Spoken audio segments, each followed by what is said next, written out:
এইবাৰ সমগ্ৰ অসমৰে বানপানীৰ যিটো কেৰেক্টাৰ, এই কেৰেক্টাৰটো অলপ ব্যতিক্ৰমীধৰ্মী কেৰেক্টাৰ। ৱাটাৰ ৰিচোৰ্চ ডিপাৰ্টমেণ্টৰ যিবিলাক আগৰ ৰেকৰ্ড আছিলে, বিভিন্ন ঠাইত আগৰ সকলো ৰেকৰ্ড ব্ৰেক হৈছে। এইবাৰ HFL-টো বহুত বেছি বাঢ়ি গৈছে। নতুন নতুন ঠাইও কিছু প্লাবিত হৈছে। কিন্তু সৌভাগ্যৰ কথা যে আমাৰ চৰকাৰে যিটো ফ্লাড প্ৰিপেয়াৰ্ডনেছ, যিটো ফ্লাড মেনেজমেণ্ট কৰি আছিলে যাতে বানৰ সময়ত ৰাইজৰ অধিক ক্ষয় ক্ষতি নহয়, তাৰ বাবে এইবাৰ তেনেধৰণৰ বহুত বেছি কোনো ডিজাষ্টাৰ হোৱা নাই। যাৰ কাৰণে আগতে আমাৰ আপোনালোকে হয়তো মনত আছে, সংবাদ পৰিৱেশন কৰে যে আমুকত বিচ হৈছে, আমুকত বিচ হৈছে। এতিয়া সমগ্ৰ অসমত মাত্ৰ 40টাৰ ওচৰে পাজৰে তেনেকুৱা ধৰণৰ বিচিং হৈছে। কিন্তু মোৰ মনত আছে যে 2017 চনত মাজুলীত মই নিজে চোৱা চিতা কৰি আছিলোঁ। সেইটো সময়ত সেই বছৰতে 17টা বিচ হৈছে মাজুলীত। তো গতিকে মই প্ৰথমে ধন্যবাদ জনাইছোঁ মই পীযুষ হাজৰিকা ডাঙৰীয়াক। তেখেতে নিৰন্তৰ এই মথাউৰিসমূহ ভাল ধৰণে পৰ্যবেক্ষণ, ইভিন আপোনালোকে জানি ভাল পাব বা অসমৰ ৰাইজেও কথাটো গম পাই আশ্বস্ত হ'ব যে এইবাৰ আগতে আছিলে এই পৰম্পৰাটো, কিন্তু সেইটো মাজতে নাইকিয়া হৈ গৈছিলে। কিন্তু ৱাটাৰ ৰিচোৰ্চ ডিপাৰ্টমেণ্টে মথাউৰিসমূহ পৰ্যবেক্ষণ কৰিবৰ কাৰণে আগতে পেট্ৰলিং ব্যৱস্থা আছিল। সেই পেট্ৰলিং ব্যৱস্থাবিলাক এতিয়া মাজতে নোহোৱা হৈছিল। কিন্তু আমাৰ চৰকাৰে পেট্ৰলিঙৰ ব্যৱস্থা কৰিলে। কোনডোখৰ জেগা কেনেধৰণে ভালনাৰেবল হৈ আছে সেইবিলাক বানৰ আগতেই চিনাক্ত কৰিলে। কৰাৰ ফলত এইবিলাক টাইমলি মেজাৰ লোৱাৰ কাৰণে এই অধিক ক্ষয় ক্ষতি নহ'ল। কিন্তু বৰষুণৰ পানী আপোনালোকে গম পায়, প্ৰকৃতিটো এনেকুৱা এটা ছিষ্টেম, তাক আৰু মানুহেতো কণ্ট্ৰল কৰিব নোৱাৰে, প্ৰকৃতি নিজৰ মতে চলে। কিন্তু আমি যাতে অধিক ক্ষয় ক্ষতি হ'ব নোৱাৰে তাৰ কাৰণে মাননীয় মুখ্যমন্ত্ৰী ডাঙৰীয়াই প্ৰতি মুহূৰ্তত সজাগ আৰু সচেতনতাৰে কাম কৰি থকাৰ কাৰণে আজি আমি জীৱনবোৰ আগতে যেনেধৰণে বহুত লষ্ট হয়, আজি সেইটো আমি ৰক্ষা কৰিব পাৰিছোঁ।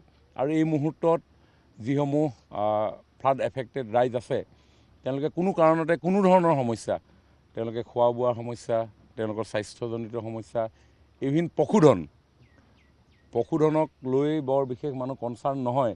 কিন্তু মাননীয় মুখ্যমন্ত্ৰী ডাঙৰীয়াই নিৰ্দেশ দিছে সকলো জিলা প্ৰশাসনক যাতে গৰু, ছাগলী, ম'হ ইত্যাদিসমূহো যাতে এই বানৰ সময়ত তেওঁলোকে পৰ্যাপ্ত পৰিমাণৰ খাদ্য তেওঁলোকক যোগান ধৰা যায়।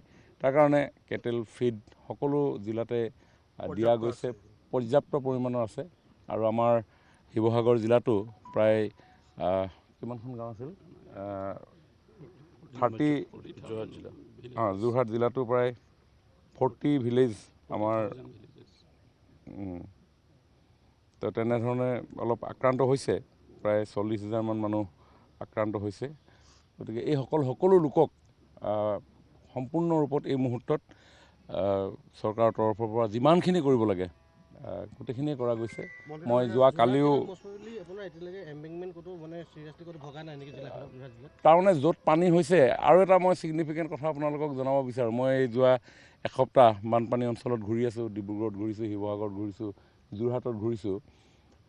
Maximum in between river and embankment, নদী আৰু মথাউৰিৰ মাজত যিসকল লোক বসবাস কৰে সেইসকল লোকৰ মাজতহে পানী সোমাইছে, ভিতৰলৈ সোমাব পৰা নাই।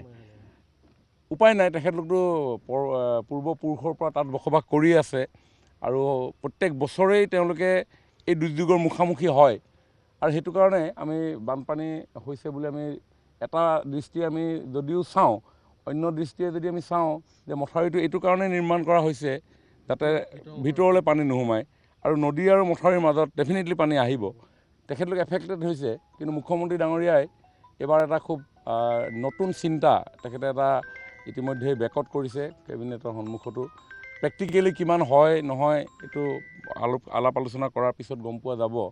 যাতে যদি এইসকল লোক, যিসকল লোক মথাউৰি আৰু নদীৰ মাজ অংশত থাকে, তেওঁলোকেতো প্ৰত্যেক বছৰে এইটো মুখামুখি হয়, বছৰেকত 2-3বাৰ।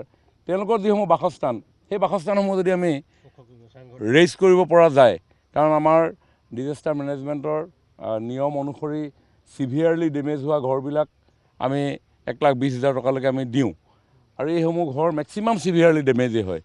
গতিকে সেই পইচাটো তেখেতসকলে বিভিন্ন ধৰণে খৰচ কৰে। কিন্তু এইবাৰ যদি আমি প্লেন কৰোঁ, সেইসকল ৰাইজেও যদি সহযোগ কৰে, লাহে লাহে তেওঁলোকক যদি এটা ৰেইজ হাউচলৈকে ওখ এটা ঘৰলৈকে যদি আমি নিৰ্মাণ কৰিব পৰা পৰ্যায়লৈকে আমি লৈ যাওঁ, মই ভাবোঁ প্ৰত্যেক বছৰে আহিব লগা এই তেওঁলোকে যি সংশয়ত ভুগিব লগা হয় জীৱন সম্পত্তি, আৰু প্ৰত্যেক বছৰে এইটো যুদ্ধ কৰি থাকোঁতে তেওঁলোকৰ অৰ্থনৈতিক অৱস্থা যথেষ্ট নিশকটীয়া হৈ পৰে।